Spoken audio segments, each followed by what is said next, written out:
Halo semuanya, kali ini di video ini kami akan menjelaskan tentang program sistem pakar diagnosa mobil yang kita buat menggunakan Python. Program ini bisa mendiagnosa masalah mobil berdasarkan gejala yang diberikan menggunakan dua metode utama, forward chaining dan backward chaining. Sekarang kita langsung aja jelasin programnya bareng-bareng. Struktur umum program. Pertama, di bagian paling atas kita import beberapa modul seperti data class untuk bikin struktur data aturan, dan typing buat bantu deklarasi tipe data kayak list, tuple, dan set. Lalu di bawahnya kita punya class role yang didefinisikan pakai add data class. Kelas ini berisi 4 atribut utama. Yang pertama itu ID untuk nama aturan, misalnya R1, R2, condition, yaitu tuple berisi kondisi if, result, yaitu hasil atau then, priority untuk menentukan prioritas aturan. Terus kita juga punya property num underscore ID. Biar gampang ambil angka dari ID kayak R1 jadi 1. Nah, di bawahnya itu ada rules. Ini bagian yang penting banget, basis pengetahuan atau kumpulan aturannya. Contohnya tuh di rule dalam kurung R1, itu kalau mesinnya mati total, disuruh cek kelistrikan, itu kerendah. Artinya itu kalau mesinnya mati total, maka sistem akan menyerahkan untuk cek kelistrikan. Nah, terus kita lanjut ke R1 ke R8. Ke R1 R8 itu ini untuk aturan totalnya, di mana itu ada R2, contohnya itu ada di R2, mesin berputar lambat berarti akinya lemah.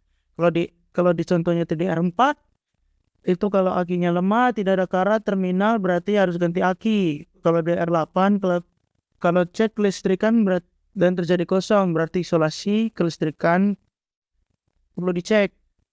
Lanjut kita ke priority bucket dan fungsi priority. Supaya sistem tahu aturan yang mana harus dijalankan duluan, kita butuh buat prioritas di dictionary, yaitu itu priority bucket. Urutannya dari yang paling rendah dan tertinggi. Rendah itu ya 0, sedang itu 1, tinggi 2, tinggi order itu 3. Lalu kita punya itu priority key yang dimana dipakai untuk menyelesaikan konflik. Jadi kalau ada dua aturan yang bisa dijalankan bersamaan, sistem akan dipilih salah satu. Yang dimana mereka pertama itu harus pilih prioritas yang lebih tinggi, baru berikutnya kondisinya lebih spesifik.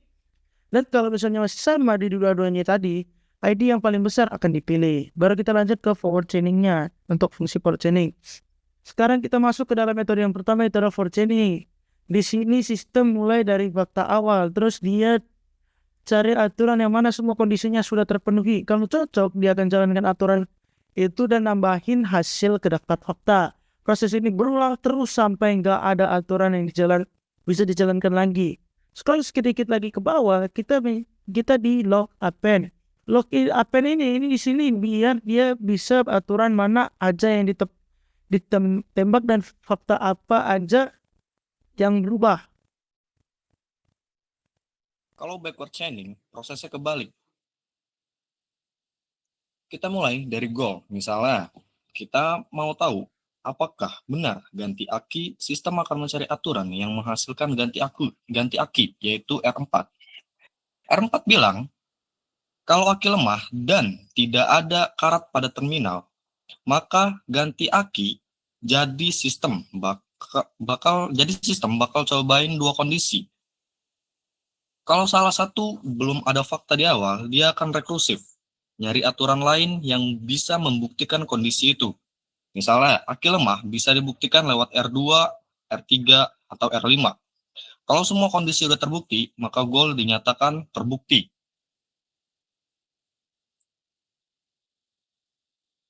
Kita juga bikin fungsi simulate all rules aktif. Ini untuk melihat urutan semua aturan atau semua aktif bareng-bareng. Ini berguna untuk ngecek urutan prioritas dan debug hasil referensi. Nah, di bawah ini fungsi main. Bagian ini yang kita jalankan kalau filenya langsung dieksekusi. Pada variabel fakta underscore awal, fakta awalnya misalnya mesin mati total, lalu suara klik saat start, dan tidak ada karat pada terminal. Dari fakta ini, sistem akan jalanin forward chaining dahulu. Log pada bagian print log forward chaining, lognya bakal nunjukin iterasi, aturan yang ditembak, dan fakta yang bertambah. Terus, lanjut ke backward chaining. Buat ngebuktiin goal, misalnya ganti aki. Pada ini akan tunjuk bagian goal, yaitu adalah ganti aki. Dan terakhir, program juga nampilin urutan aturan kalau semuanya aktif sekaligus. Sekarang kita coba jalankan programnya.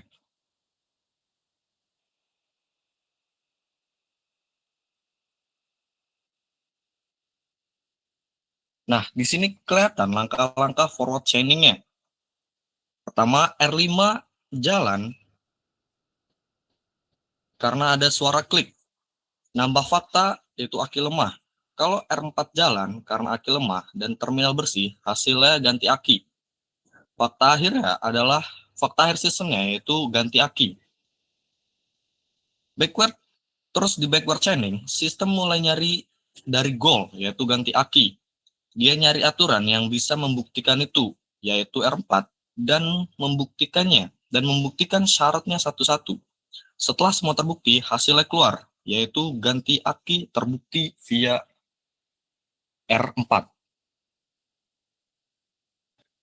Nah, jadi program ini bisa membantu mendiagnosa masalah mobil secara otomatis dengan pendekatan sistem bakar.